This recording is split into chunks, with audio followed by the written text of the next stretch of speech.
मोरे गाँव के आमाया मेरैया माँ रानी वो गोबर बिने बरिया बेना। तोरे गाँव के आमाम रैया माँ राजा रे गोबर बिने बरिया होना। देखती रही हाँ तोरा सीताला, देखती रही हाँ तोरा सीताला रानी ते धन भुलावे वो। तोरे गाँव के आमाम रैया माँ राजा रे गोबर बिने बरिया होना। मोरे गाँव के आमाया मेरैया माँ गोरी वो गोबर बिने बरिया बेना।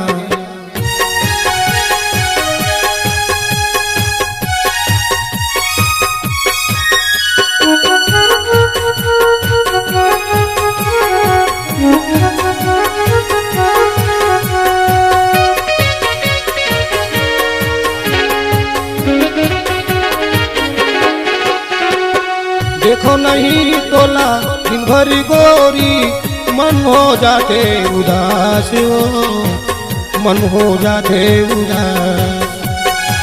खाना पीना मोला नहीं सुहावे, नहीं लगे मोला प्यास हो, नहीं लगे मोला प्यास।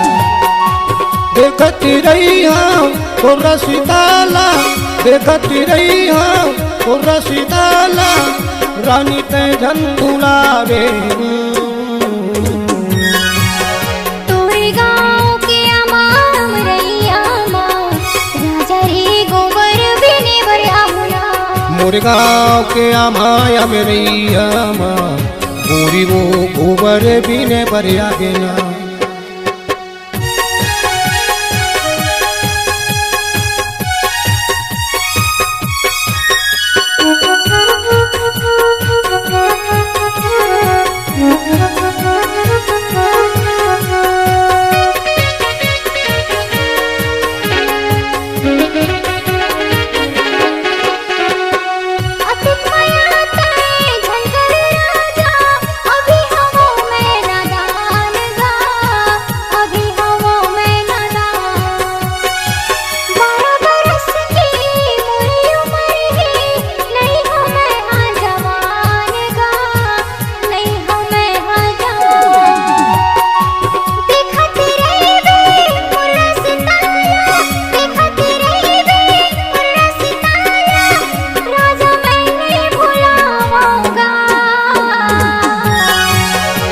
मोरे गाँव के आमाया मेरैया माँ रानी वो गोबर बिने बरिया बेना। तोरे गाँव के आमाम रैया माँ राजा रे गोबर बिने बरिया होना।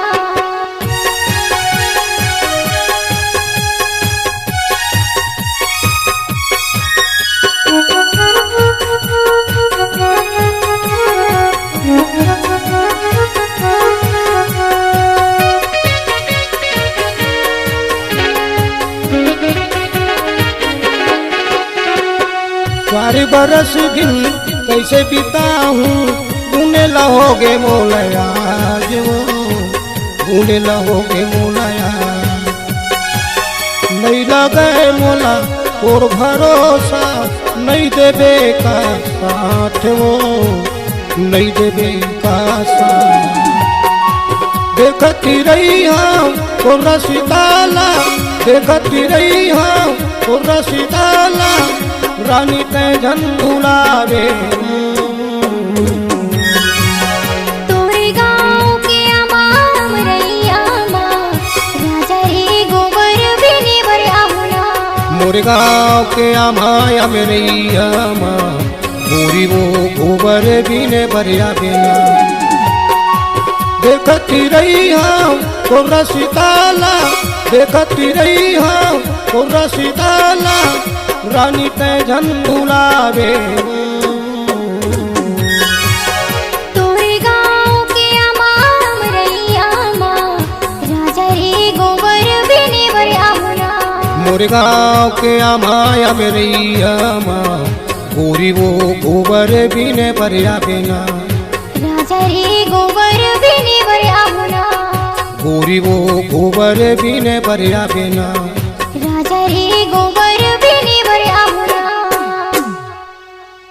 छत्तीसगढ़ी गाना सुनने के लिए हमारे YouTube चैनल को सब्सक्राइब करें और नए नए अपडेट पाने के लिए बेल आइकन को प्रेस करें।